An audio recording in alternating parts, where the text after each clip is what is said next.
صباح الفل عليكم وصباح صنع في مصر. بنتكلم على الحاجات الصناعية، بنتكلم على الحاجات الهندسية، بس الحلو بقى لما يتقابل المهندس والدكتور هيتقابلوا هيعملوا ايه مع بعض؟ طب ده دكتور وده مهندس، هيعملوا لنا ايه؟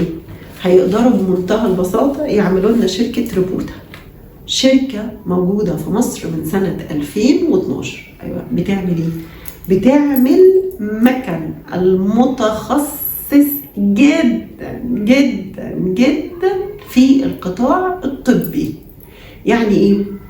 يعني احنا من ضمن الحاجات اللي بيستخدموها في القطاع الطبي المسامير الطبية. يعني ايه؟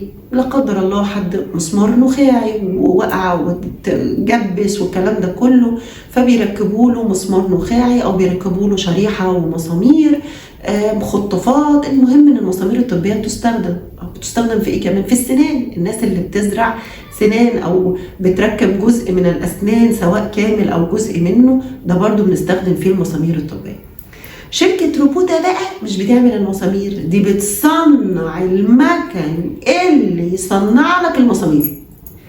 قدرت كمان ان هي تعمل ايه؟ الماكينات دي بتعملها للمعامل بتاعة الاسنان. اصل كل مرة المسمار جاي لي شكل، ما هو ده فكه كبير وده فكه صغير وده عايز مسمارين وده عايز يعمل طقم كامل، حاجات كتيرة قوي مختلفة.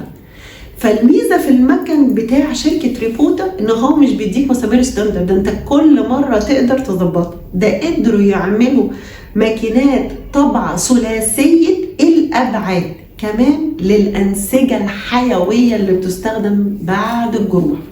حد لا قدر الله حصل له حرق جامد جدا وعايزين نعمل انسجه ويحصل لها انها تبتدي يتم استخدامها، هم اخذوا براءه الاختراع وصنعوا المكن ده في مصر. بيصنعوا كمان المكن بتاع CNC. عندهم اكتر من 6 براءات اختراعات حصري لشركة ريبوتا. تحية للاسكندرانية وتحية للدكتور والمهندس لما يتقابلوا مع بعض ويعملوا حاجة ما كانتش بتتعمل. مش بس كده كمان، ده بدأوا يصدروا كمان الماكينات دي الخاصة بتصنيع المسامير الطبية للسعودية والدول العربية. صباح الفل على الناس اللي بتتجمع مع بعض وبتعمل حاجة محدش قدر يعملها قبل كده.